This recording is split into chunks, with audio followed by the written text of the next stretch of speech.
Selamın aleyküm. Allah dostları. Menkıbeler kitabına hoş geldiniz. Bugün sizlerle yine zamanı ve mekanı aşan bir hikayeye yolculuk edeceğiz.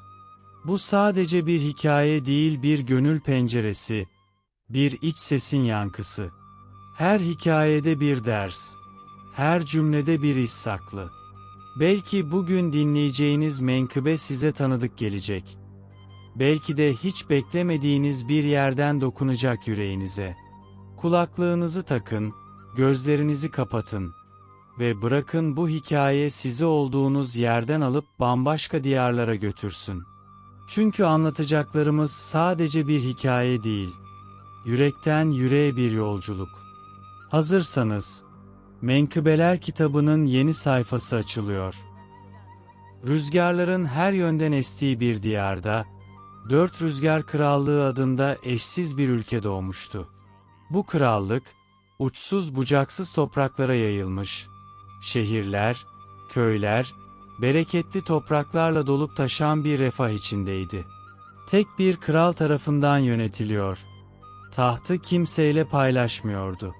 Uzun yıllar boyunca bu krallığın adı pazarlarda, yolculuklarda hep güç, heybet ve nüfuzla anılır olmuştu. Ancak, zulüm üzerine kurulan bir ihtişam uzun sürmezdi. Adalet yoksa hüküm de daim olamazdı. İşte hikaye tam da burada başlıyor. Bir zamanlar kudretli, fakat zalim bir kral vardı. Halkını baskı ile yöneten, merhamet nedir bilmeyen, kibirli biriydi.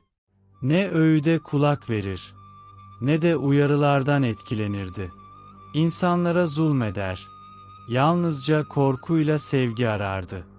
Yıllar geçtikçe adaletsizliği öyle arttı ki, halk artık tahammül edemez hale geldi.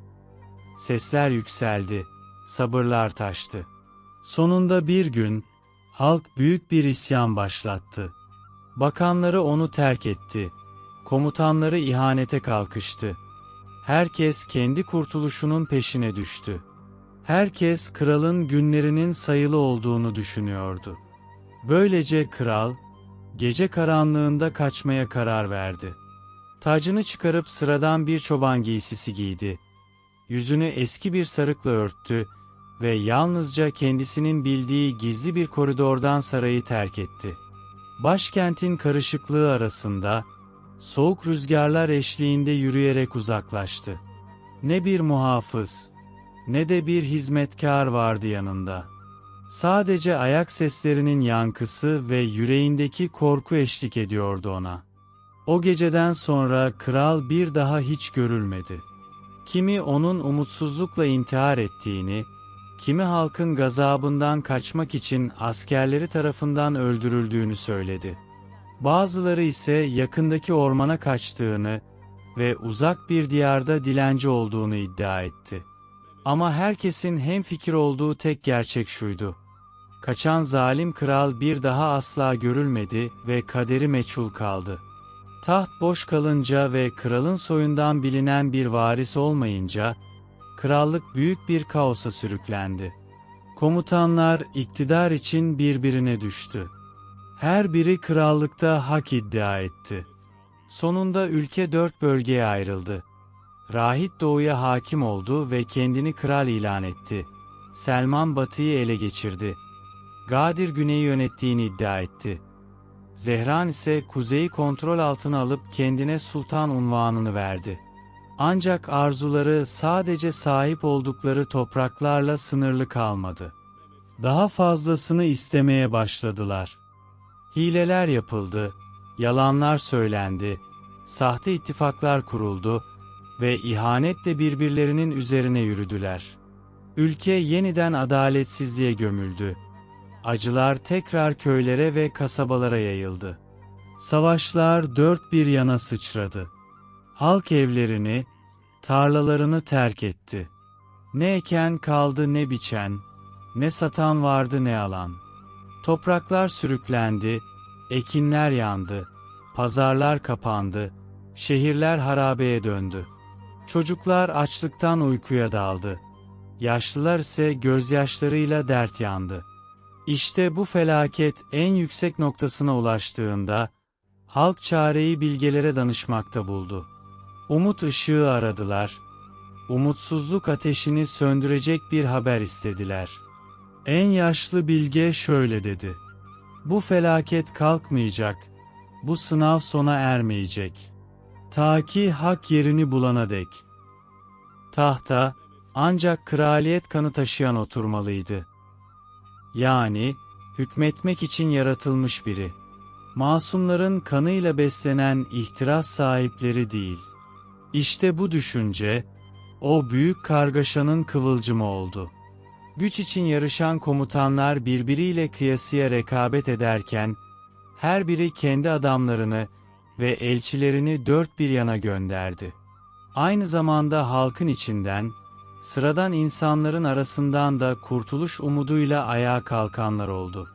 Hepsi zulmün harabelerinde umut arıyordu. Yönetenler de yönetilenler de biliyorlardı ki, bu ülke ancak kayıp kral geri dönerse barış bulacaktı.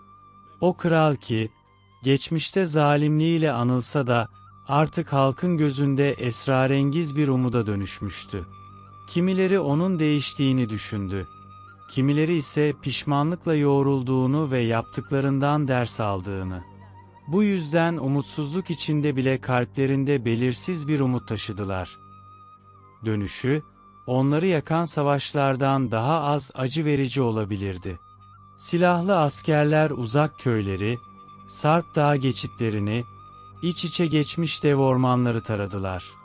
Kayaları aştılar, çağlayan nehirleri geçtiler, yaşlılardan bilgi aldılar. Belki de kral oralarda bir sığınak bulmuştur diye. Ama hiçbir iz yoktu. Ne bir ipucu, ne bir işaret. Ne hala hayatta olduğuna, ne de çobanlar, tüccarlar ya da köylüler arasında gizlice dolaştığına dair en ufak bir emare. Yine de kimse kehanetten şüphe etmedi. Sorun, bilge sözlerinde değil, insanların onu yorumlayış biçimindeydi.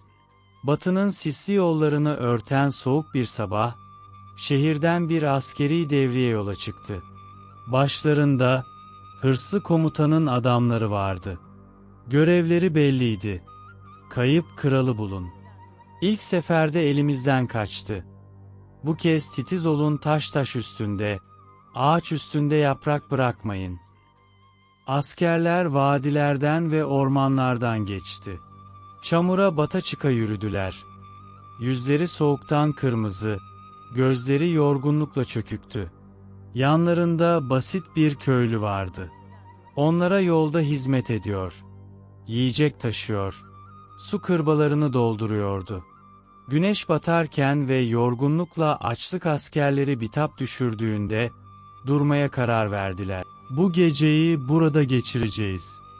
Yarın aramaya devam," dedi biri. "Kralımız Selman bize düşmanı bulmadan dönmememizi emretti." Köylü yaklaştı. Biraz su ve yiyecek sundu. Yüzünde hafif bir tebessüm vardı. Bu alay mıydı? Korku mu? Yoksa başka bir şey mi? Kimse anlayamadı. Askerlerden biri ona öfkeyle baktı. "Ne gülüyorsun, köylü?" diye bağırdı. Zavallı adam korkudan titredi. "Hayır efendim, gülmedim gerçekten," diye kekelerken sesindeki tedirginlik gizlenemiyordu. Ama günün başarısızlığıyla öfkesine yenik düşen birlik komutanı, hırsını bir yerden çıkarmak istiyordu. Kolay hedef olarak köylüyü seçti. Öfkeyle ayağa kalktı, kılıcını çekti. "Yoksa Selman'ın adamlarıyla alay mı ediyorsun? Kralın askerlerine mi gülüyorsun?" Köylü korkuyla geri çekildi. Dudakları ürkek özürlerle kıpırdanıyordu. "Ne olur, efendim, alay etmedim. Vallahi doğruyu söylüyorum." Ama komutan karanlığın içinde öfkeyle ileri adım attı. Gözleri cezalandırma arzusu ile parlıyordu. Kılıcını havaya kaldırdı. Adamı ikiye biçmeye ant içti. Tam o anda aniden bir ses duyuldu. Kargaşayı bölen, bir öfke çığlığı gibi gelen bir gürültü. Komutanın kılıcı elinden düştü. Bir taş, sanki kızgınlığın cisimleşmiş hali, yoğun ağaçların arasından fırlayıp eline çarpmıştı. Acıyla geriye sendeledi. Geriye bir adım attı. Eline baktı. Şiddetli darbenin etkisiyle şişmişti. Ateşli bakışları, saldırının geldiği ormana yöneldi. Derhal askerler kılıçlarını çekti, saldırıya hazırlandılar. Ancak komutan, acısına rağmen öfkeyle bağırdı. "Bulun şu lanet haini! Onu istiyorum, ölü ya da diri!" Askerler emirle birlikte ağaçların arasına daldılar. Dikkatle etrafa bakıyor, gizemli saldırganı arıyorlardı.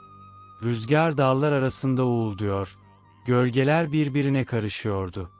Yaprakların hışırtısı dışında başka bir şey duyulmuyordu. Dakikalar geçti ama bir sonuç yoktu. Yorulmuş ve hayal kırıklığına uğramış halde geri dönmek üzereydiler ki, komutan kükreyerek yeniden emir verdi. "Her yeri arayın. Bir iz bulmadan dönmeyin." Homurdanan, askerlerin kalpleri korkuyla doldu. Daha da derinlere daldılar. Zaman zaman, önlerinden fırlayıp kaybolan, tuhaf görünümlü küçük bir yaratık beliriyordu. Ne bir tavşana, ne bir tilkiye benziyordu.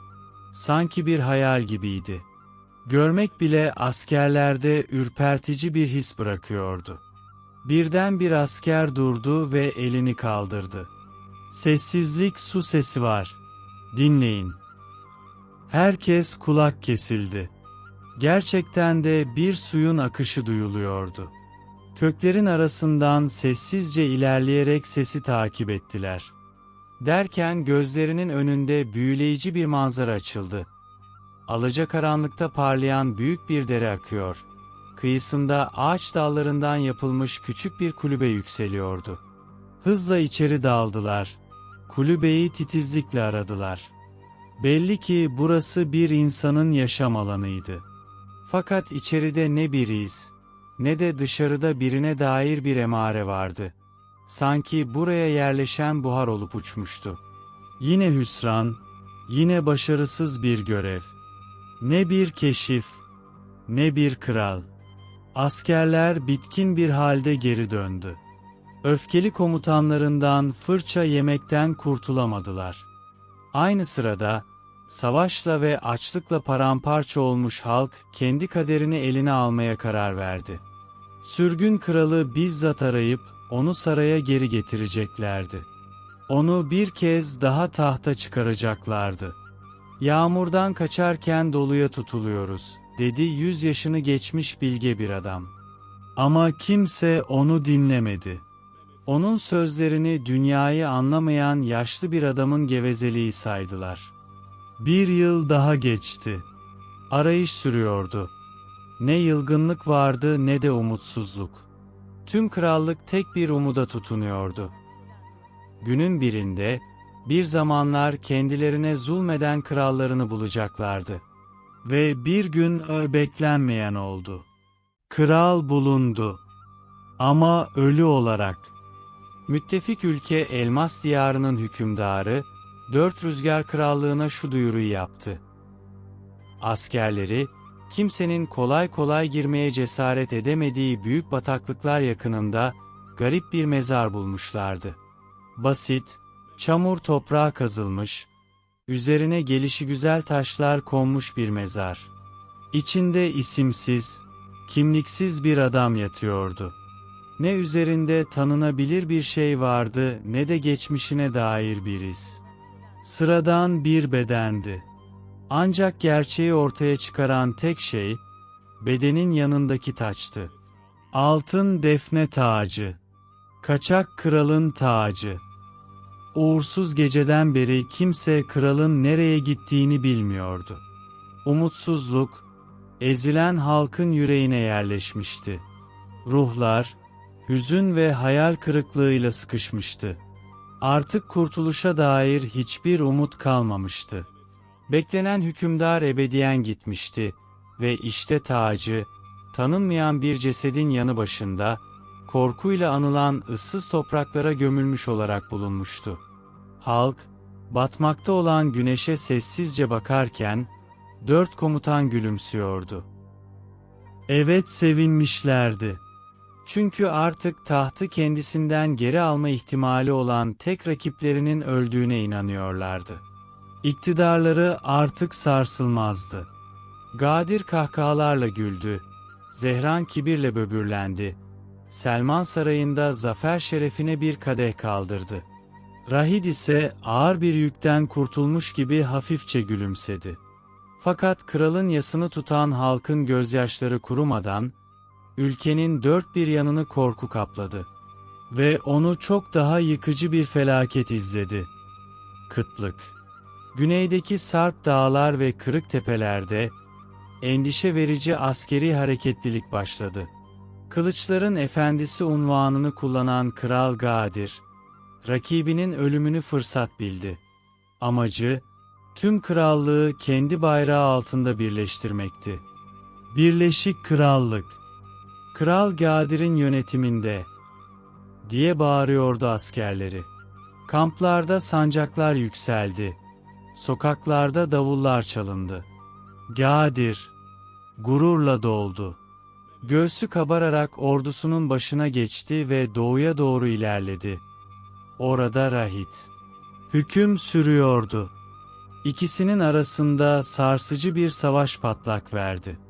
Toprak, atların nallarıyla titredi. Gökyüzü ok yağmuruna dönüştü. Yüzlerce asker birbirini öldürüyordu. Fakat her iki kral da uzakta, çarpışmanın dışında duruyordu. Ve işte o anda, ortalığın karıştığı bir zamanda, yönü belli olmayan bir ok fırladı. Havayı yararak uçtu ve büyük bir isabetle rahidin boynuna saplandı. Tüm alan sessizliğe gömüldü. Herkesin bakışları, tepenin yamacındaki rahide çevrildi. Atının üstünde sendeledi. Ağır bedeni aşağıya düştü. Sonra yere yuvarlandı. Ve şaşkın askerlerin ayakları dibinde durdu. Önce ölü bir sessizlik. Sonra birden zafer çığlıkları patladı. Rahit öldü. Zafer Gadir'indir. Doğunun ve güneyin efendisi. Gadir gülümsedi. Kolunu kaldırdı ve meydanı sarsan bir sesle haykırdı. Ben kralım. Bu toprakların tek hakimi benim. Kuzeyde ise felaket başka bir yüz kazanmıştı. Büyük kıtlık. Gökyüzü yağmur vermemiş, toprak çatlamış, ekinler kurumuştu. Tarlalar çoraklaşmıştı. Halk, ellerindekini yemiş, geriye kalanlar için birbirine girmeye başlamıştı. Sokaklarda, açlıktan yıkılan insanların gölgeleri dolaşıyor. Bir somun ekmek için hırsızlık yapılıyordu. Kuzey'in hükümdarı Zehran ise tüm bu yıkımı umursamıyordu. Gördüğü tek şey bir fırsattı. Batıdaki rakibi Selman'ın topraklarını ele geçirmek, düşen krallığını genişletmek. Hemen ordu hazırladı, adamlarını topladı, ulaklar yolladı, savaş planlarını kurdu. Yola çıkmadan önce, geleceğini öğrenmek için en büyük kâhinleri çağırttı. Onlar da şöyle dedi: "Zafer senin olacak, ey hükümdar. Bu savaş, adını tarihe kazıyacak." Mutluluktan sarhoş olan Zehran, sefere çıkmaya hazırlanıyordu. Ama sefer gecesi garip bir olay yaşandı. Sarayının kapısına, siyahlar giymiş, gümüş ipliklerle dokunmuş bir örtüye bürünmüş gizemli bir kadın geldi. Kendini tanıttı. "Ben, Tavabi'nin sahibiyim." Yıldızların altında, kadını saraya almayı reddettiler. Onu, uzak bozkırlardan gelen bir deli ya da büyücü sandılar. Ama o vazgeçmedi. Israrla kralla görüşmek istedi. Engellenince, güç kullanarak içeri girmeye çalıştı. Muhafızlar onu ittirdiler. Sonra vurdular. Burnundan ve ağzından kan fışkırdı. Yere yığıldı. Ama yine de gitmedi. Başını kaldırdı. Kanlı yüzü göğe dönüktü ve yüksek bir sesle şöyle dedi: "Kralınıza söyleyin. Yarın üzerine basacağı küçük bir taş, o an boynunu kıracak." Sonra sustu, hiçbir gözyaşı dökmeden yıldızlara baktı. Muhafızlar korkudan bu sözleri Zehran'a iletmeye cesaret edemediler. Çünkü o, sertliğiyle bilinen bir hükümdardı. Karşı gelinmez, sorgulanmazdı. Aynı saatlerde kral, ordusunu denetliyordu. Adamlarını kontrol ediyor. Selmun'a karşı vereceği büyük savaşın hazırlıklarını bizzat yönetiyordu. Asker safları arasında yürürken, küçük bir çocuk dikkatini çekti. Omzunda su kırbası taşıyan bu çocuk, yorgun askerlerin susuzluğunu gideriyordu. 10 yaşını zor geçiriyor. Yorgunluğu gözlerinden okunuyordu. Kralın önüne geldi ve titreyen elleriyle ona su uzattı. Ancak eli titredi ve su, kralın gösterişli kaftanına döküldü. Zehra'nın yüzü değişti. Gözleri kıpkırmızı oldu. Öfkeden kudurdu. Bağırarak çocuğu itti. Çocuk yere düştü. Kral, hiddetle ayağını kaldırdı ve küçük kızın yüzüne bastı. Ağzından hakaretler ve lanetler savurdu. "Benim kaftanımı kirletmeye nasıl cüret edersin?" Sonra askerlerine bağırdı. "Defedin bunu, buradan bir daha yüzünü görmek istemiyorum. Herhangi bir askere su taşıması yasak." Küçük çocuk ağlayarak kamptan çıkarıldı. Gözyaşlarıyla af diledi, merhamet istedi. Ama kimse sesini duymadı. Ordu ilerlemeye başladı. Yeryüzü, askerlerin ayak sesleriyle sarsılıyor. Silahların şakırtısı, davulların gürültüsü, borazanların uğultusuna karışıyordu. Arabaları süren atlar, düzen içinde yürüyen askerler, gözleri sert, kalpleri savaşla tutuşmuştu. Öte yanda, Selman da Zehra'nın hareketlendiğini öğrenmişti. O da ordusunu hazırlıyordu. Bu savaş, kaderlerini belirleyecekti. Ne Zehran ne Selman halkın çektiği açlık ve sefaleti umursuyordu. Ne ekmek derdi ne aç ağızlar.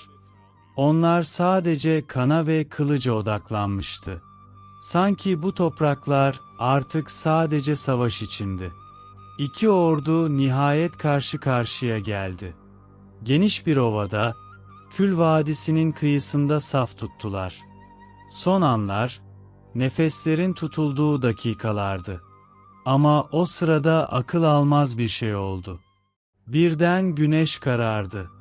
Gökyüzünde ağır kara bulutlar belirip güneşi yuttu.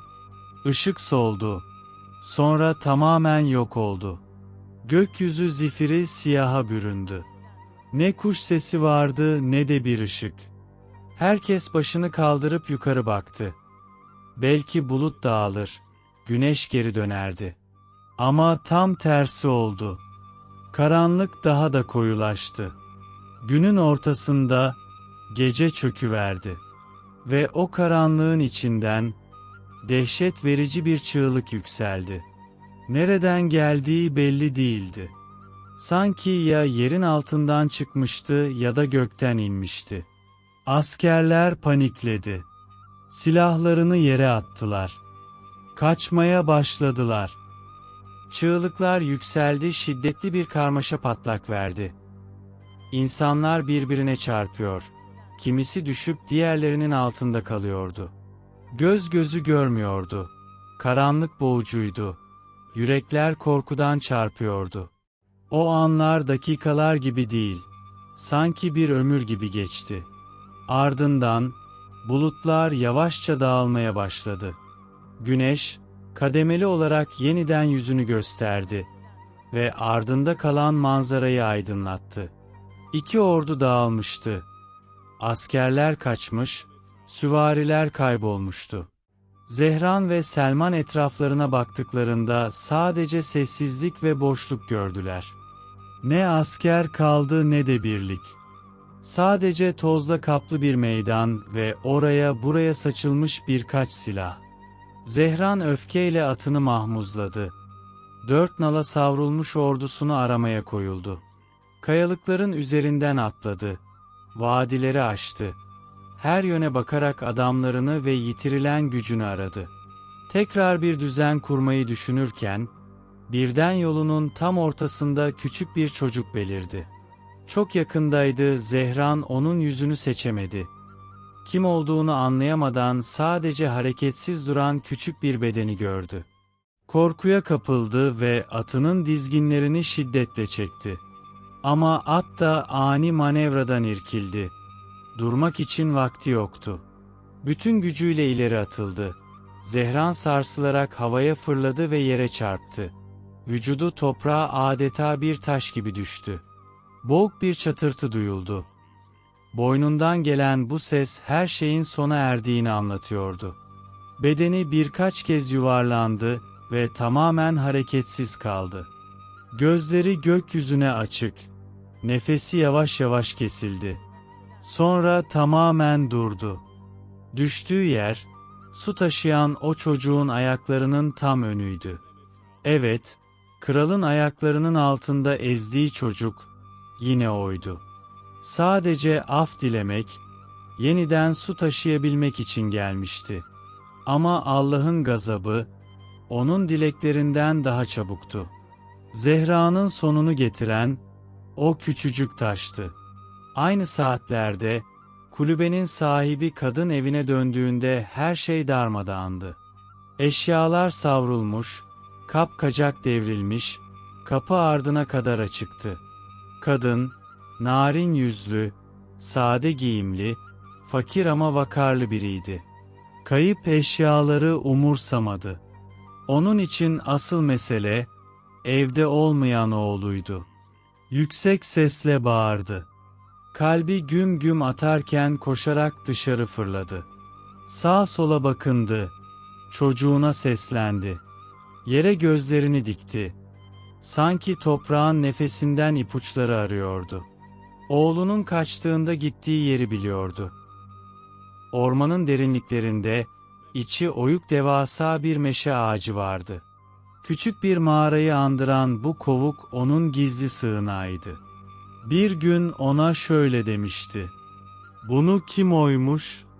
Kim yaptı bu gizli evi sana?" Çocuk gururla gülümsemişti. "Allah böyle yaratmış anneciğim, benim için." Kadın o anı hatırlayıp gülümsedi. Sonra ağaca vardığında içinde bir ürperti hissetti. Çünkü oğlu orada değildi. Çevreye bakındı. Kalbi çılgınca çarpıyordu. En sonunda, çaresizce, kovuğun içine girmeye karar verdi. Elleriyle dalları iterek engelleri aştı, içeriği yokladı. Ve aniden onu buldu. Çocuk, kendini iyice kıvırmış halde orada derin bir uykudaydı. Onu seslenerek uyandırdı ve dışarı çekti. Dışarı çıktığında çocuk hala yorgun ve dalgındı. Gözlerini yavaşça araladı. Gövdesini kovuğun içinden çıkardığı anda, küçük avucuyla gözlerini ovalamaya başladı. Tam o sırada bileğinde parlayan bir şey dikkat çekti. Altın bir bilezik. Parlak ve hayranlık uyandırıcı bir bilezikti. Üzerine, tuhaf ve ince semboller oyulmuştu. Ne var ki bu durum oldukça garipti. Çünkü çocuk fakirdi. Ormanın derinliklerindeki bir kulübede yaşıyor. Elinde sadece 2 giysilik eşyası vardı. Böylesi bir bilezik ona nasıl ulaşmıştı? Sırrı yalnızca annesi biliyordu. Ve bu, çok ama çok tehlikeli bir sırdı. Kadın oğlunu sıkı sıkıya bağrına bastı. "Sen nereye gittin yavrum? Neden buraya kaçtın?" diye sordu. Çocuk başını kaldırdı. Mahcup bir sesle yanıtladı. "Ormana yabancı adamlar geldi, anne bir şey arıyorlardı. suçsuz bir yoksulu kovaladıklarını gördüm. Biri onu öldürmek istedi. Ben bağırdım. Sonra bir taş fırlattım ve buraya kaçtım. Kadın onu dinledi ama yüzü yumuşamadı. Gözlerinde başka bir korku vardı. Kulübedeki dağınıklığı gözden geçirip sessizce fısıldadı. Demek kulübeyi onlar altüst etti. Sonra çocuğa baktı. Peki seni gördüler mi? Peşinden geldiler mi? Çocuk başını hayır anlamında salladı. Fakat kadının içini saran korku artık gitmemişti. Yine bileziğe, ardından ormana baktı. Sonra oğlunun elini kavradı ve kararlı bir sesle dedi ki, "Hemen gitmeliyiz.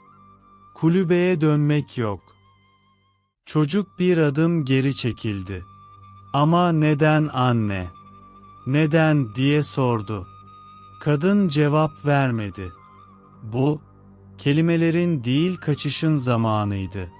Ona nasıl anlatabilirdi ki? Bu bileziğin, bir krallığın kaderini değiştirecek güçte olduğunu. Bu adamların, bileziği taşıyanı asla affetmeyeceklerini. Çocuk, oyunun çok ötesindeki bir sırrın içindeydi. Anlayamayacak kadar küçüktü. Ülke artık nefes alamıyordu. Açlık her yanı sarmış, karınlar kurumuş, yüzler solmuştu. Ve felaket büyüdü. Gizemli bir salgın patladı. Adı bile bilinmeyen bu hastalık, kapıları izinsiz çalıyor. Her evden bir can alıyordu. Ama tüm bunlar bile Selman ve Gadir'in ihtiraslarını durduramadı. Gözlerinde tek bir hedef vardı: taht. Onlar için önemli olan, krallığın kalanıydı. Kimin hükmedeceği. Her biri kendini hak sahibi sayıyor. Krallığın güney ucundan kuzey ucuna kadar hüküm sürmeyi arzuluyordu. Ve sonunda karar verdiler. Son hesaplaşma. Ne barış, ne uzlaşma, yalnızca kılıçla konuşulacak bir final. İki taraf da ordularını topladı. Selman kalan adamlarını, Gadir de kalan gücünü bir araya getirdi. Büyük meydanda yüz yüze geldiler. Ve savaş başladı. Merhamet yoktu. Ateşkes yoktu. Sadece acının yankısı. Oklar yağdı, kan toprağa aktı. Herkes son nefesinde bile öldürmeye çalışıyordu. Yüzlerce asker öldü. Alan cesetlerle doldu. Her yanda ölümün sancağı dalgalandı. Ama savaş sonuçlanmadı. Çünkü askerler artık tükenmişti. Geride kalanlar, zaferin mümkün olmadığını gördüler. Ve daha kötüsü, komutanlarının onların ölümlerine aldırmadığını fark ettiler. İşte o an, askerler hatırladı. Onlar da insandı. Onları bekleyen birileri vardı. Hayatları, açgözlülüğün ateşine atılacak kadar değersiz değildi. Ve böylece, askerler isyan etti. Hiçbir asker, iki komutanın emirlerine artık boyun eğmedi. Savaş meydanında kimse yeniden kılıcını kaldırmadı. Selman var gücüyle haykırdı. Muhafızlara savaşa devam etmelerini emretti. Fakat kimse kımıldamadı. Askerler sessiz kaldılar. Sonra silahlarını yere attılar. Kimi yere oturdu, kimi sessizce uzaklaştı. Kimse artık kendisine ait olmayan bir taç için ölmek istemiyordu. Böyle bir isyan karşısında, kavga eden iki komutanın tek seçeneği vardı: kaçmak. Atlarına atladılar ve savaş alanından hızla uzaklaştılar. Yüzleri solgundu. Arkalarında sadece utanç gölgeleri vardı. Ama bu kez öfke sessiz değildi. Başkaldırmış askerlerin damarlarında kan kaynıyordu. Komutanlarının peşine düştüler ve yemin ettiler. Hiçbirini sağ bırakmayacaklardı. Selman ilk düşendi. Ardından Gadir. birkaç saniye içinde Bir Zamanlar adını haykıran kendi askerlerinin mızrağıyla yere serildi. Böylece çatışma tüm tarafların çöküşüyle sona erdi. 4 lider de öldü. Artık ne kral kalmıştı, ne komutan, ne de bir baş. 4 rüzgar krallığı sahipsizdi. Açlıkla parçalanıyor, hastalıkla kuşatılıyordu. Halk, yönsüz, umutsuz, korunmasız bir halde ortalıkta sürükleniyordu. Her bölgeden halkın bilge kişileri toplandı. Yaşlılar, kadınlar, erkekler. Harabeler arasında durdular. Yıkıntılara baktılar ve kalan tek umudu tartışmaya başladılar. Biri şöyle dedi: "Kaçak kral öldü. Tüm komutanlar da yok oldu. Yeni bir hükümdar seçmemiz gerek." Bir başkası gözlerini gökyüzüne kaldırarak ekledi: "Bırakın gökyüzü seçsin bizim için." Sessizlik çöktü. Ama akıllarda bir sürü soru vardı. Gökyüzü nasıl seçecekti, kimi gönderecekti, nereden gelecekti o kişi? Ve en önemlisi, kılıçla değil, merhametle hükmedecek kişi kim olacaktı? Gökyüzü cevap veriyor gibiydi. Ama cevap henüz duyulamamıştı. Bu sırada, çaresizlik içindeki kadın, çocuğunu kollarına almış, köyden köye koşuyordu. Korkuyla titriyor, gözlerden ve kılıçlardan sakınıyordu. Ama en çok, oğlunun bileğinde taşıdığı o ağır sırdan korkuyordu. Gündüzleri kayalıkların arasında ya da terk edilmiş kulübelerde saklanıyor. Gece olunca ormanın karanlığını arkasına alarak sessizce ilerliyordu. Sanki gölgelerin içinden süzülüyor gibiydi. Sonunda, bir gece vakti, 4 Rüzgar Krallığı'nın eski başkentine ulaştı. Burası, bir zamanlar ışıl ışıl bir şehirken şimdi sadece yıkıntılardan ibaretti. Rüzgar, boş sokaklarda uluyor. Harap olmuş binalar sessizliğe gömülüyordu. Savaş ve kıtlık, buranın neredeyse tüm halkını yutmuştu. Kadın, o taşlaşmış sokakların birinde eski bir tanıdığına sığındı. Saraydaki eski sadık hizmetkar. Bir zamanlar kralların sırlarını taşıyanlardan, az sayıdaki vefalı kişiden biriydi. Kadın onun kapısını korku içinde çaldı. Adam kapıyı açtığında, karşısında kadını görünce gözleri hayretle açıldı. Kadın yalvardı: "Ne olur, yardım et. Yalnızca birkaç günlüğüne güvenli bir yer. Sonra ülkeyi terk edeceğim." Adam hiç tereddüt etmeden onları içeri aldı. Küçük evinin kapılarını huzurla açtı. Onlara güven verdi. Fakat kadının oğlunun bileğindeki altın bileziği görünce titredi. Bir an dona kaldı. Sonra şaşkınlıkla kadına döndü ve sordu: "Bu eşsiz parçayı nereden buldun?" Kadın irkildi, gözlerini kaçırdı.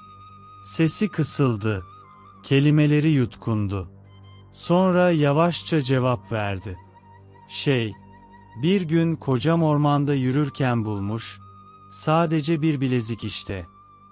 Sanki sıradan bir hikaye anlatıyormuş gibi konuştu. Oysa gerçek çok daha derindi. Adam kadına sordu: "Peki, kocan ne iş yapardı?" Kadın yanıtladı: "Ormanda bir bekçiydi. Bir koruyucuydu." Adam başını salladı ama gözlerindeki ifade, söylediklerinden daha fazlasını bildiğini açıkça gösteriyordu. Kadının sözlerine inanmış gibi görünse de içten içe şüphe taşıyordu. Ertesi sabah, kadın ondan ayrılmak için izin istedi. Ancak nazik bir ifadeyle reddedildi. Adam eline bir fincan çay alarak gülümsedi. "Bir iki gün daha kal. Yollar hala güvenli değil. Savaş yeniden patlayabilir. Burada kalmak, senin ve çocuğun için daha iyi." Kadın onu dinledi. Söyledikleri mantıklıydı. Kalmayı kabul etti. Öğleye doğru adam ona yine gülümseyerek şunları söyledi. Bugün şehrin kenarında büyük bir festival var. Ne dersin? Oğlunu da götürelim. Küçük bir neşe yaşasın. Çocuğun yüzü sevinçle aydınlandı. Anne de kabul etti. Belki de kaçışın ve korkunun ağırlığını biraz olsun hafifletebilirdi. Ama dışarı çıktıklarında onları festivale değil, şehrin merkezine doğru götürdü. Bu yön, eski kraliyet kutlamalarının yapıldığı büyük meydana çıkıyordu. Orası artık çok farklı bir anlam taşıyordu. Bugün, halkın en üst meclisi orada toplanmıştı. Şehirlerin bilge kişileri, kabilelerin liderleri, köylerin temsilcileri. Krallıkta hükmeden kalmadığından, artık yeni bir kral seçilecekti. Her yerde yıkım, açlık ve salgın olmasına rağmen, tahtın cazibesi hala diriydi. İki aday yarışıyordu. Her biri güzel sözlerle hazırlanmış vaatlerle halkın karşısına çıkmıştı. Adalet, reform ve refah, tıpkı çağlar boyunca tüm iktidar düşleyenlerin söylediği gibi. Halk büyük meydana toplanmış, son kararı bekliyordu. Bir kısmı bir adayı destekliyordu bile. Ama tam o sırada, henüz oylar verilmemiş ve sancaklar kalkmamışken, yaşlı adam, eski kralın hizmetkarı, küçük bir kürsüye çıktı. Sesiyle kalabalığı susturdu. Ey insanlar, ey bilge kişiler, liderler! Bu kararınızı vermeden önce sözümü dinleyin. Varis döndü. Kraliyet kanını taşıyan biri hakkını geri almaya geldi. Ortalığa sessizlik çöktü. Gözler şaşkınlıkla açıldı. Zihinlerde ise kıvılcım gibi sorular uçuşuyordu. Ama adam güvenle geriye döndü. Elini uzattı ve annesinin yanında duran küçük çocuğu işaret etti. Tüm bakışlar çocuğa çevrildi. Meydanda adeta zaman durdu. Herkes küçük oğlana hayretle bakarken, adaylardan biri öfkeyle bağırdı. Yüzü kızarmıştı, sesi titrekti.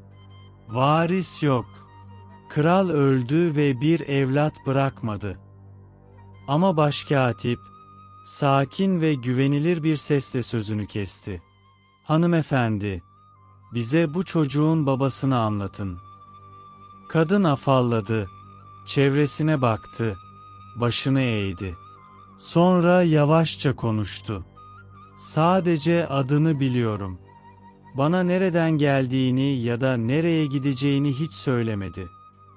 Yaşlı bir bilge yanına geldi ve yumuşakça sordu. Ne olur kızım, bize ne hatırlıyorsan anlat. Kadın derin bir nefes aldı. Garip bir adamdı. Köy köy, şehir şehir dolaşırdı. Zengin olduğunu ama ailesi tarafından terk edildiğini söylerdi. Nedenini bilmezdim. Tanıştık, evlendik. Kısa bir süre birlikte yaşadık. Sessizdi, düşünceliydi ve bir gün aniden eve döndü. Telaşlıydı. Gitmem gerek, dedi. Düşmanlarım yaklaştı. Kim olduklarını sordum ama cevap vermedi. Sadece alnımdan öptü. Benden özür diledi ve bu altın bileziği verdi. Bu, aramızdaki bağ olsun, sonsuza dek, dedi ve gitti.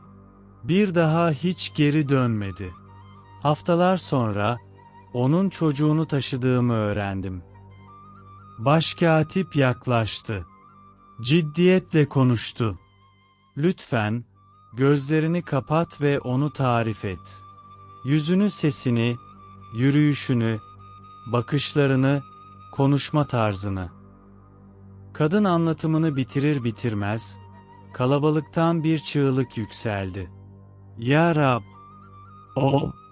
Evet, o kral! Başkası olamaz! Tüm meydana ağır, gergin bir sessizlik yayıldı. Gözler donmuş, nefesler tutulmuştu. Bir bilge parmağını kaldırdı ve muhafızlara seslendi. Altın defne tacını getirin. O eksik, kutsal tacı. Bu taç, zamanla kaybolmuştu ve içinde değerli bir parça eksikti. O yüzden tamamlanmamış, kusurlu kalmıştı. Ardından, annenin elinden bileziği teslim etmesi istendi. Kadın çocuğuna, kalabalığa ve sonra bileziğe baktı. O bilezik, eşiyle arasındaki son bağdı. Yavaşça çocuğun bileğinden çıkardı. Alnına bir öpücük kondurdu ve onu başkatipe uzattı. Adam büyük bir dikkatle bileziği inceledi. Sonra ustalıkla, bileziğin ortasına yerleştirilmiş küçük altın kalbi çıkardı ve onu taca yerleştirdi. Ve taç kapandı. Eksik parça yerine oturdu. Tacın içinden ışık parladı. Meydanda sevinç çığlıkları yükseldi. İnsanlar alkışladı, dua etti, birbirlerine sarıldı. Kaybeden iki adaysa sessizce kalabalık arasında yok oldu. Başkatip küçük çocuğa yaklaştı. O hala ne olduğunu anlamaya çalışıyordu. Gözleri kalabalıkta gezinirken adam yüksek sesle bağırdı. "Ey halk! Yeni kralınızı karşılayın." Ve meydan inledi. "Yaşasın kral! Uzun ömürler kralımıza!" Ama çocuk henüz 14 yaşındaydı. Bu coşkulu çığlıklar onun için çok büyüktü. Kalbi çarptı. Ayakları titredi. Aniden kalabalığın arasından sıyrılıp annesine doğru koştu. Kendini onun kucağına attı. Ağlayarak fısıldadı. "Korkuyorum anne. Çok korkuyorum." Kadın onu sımsıkı sardı.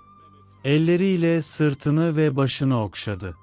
Kalbi sevgiyle, huzurla doldu. "Korkma canım," diye fısıldadı. "Ben buradayım. Hep seninleyim." Çocuk başını kaldırdı. Annesinin gözlerinin içine baktı.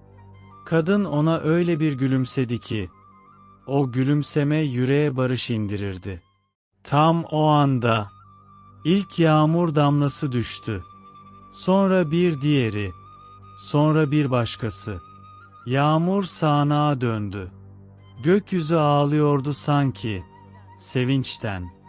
Tüm meydan başını yukarı kaldırdı. Gözlerinden yağmuru sildi. Dua etti, fısıldadı. İyilik geri döndü. Umut yeniden doğdu. Ve izleyen günlerde tohumlar tekrar yeşerdi. Toprak canlandı. Çiçekler açtı. İnsanlar kahkahalarla tarlalara koştu. Çocuk, annesinin şefkati ve sadık başkatipin rehberliğiyle küçük bir kral olarak tahtına oturdu. Ve rüzgarın kalbinden yeni bir devir doğdu.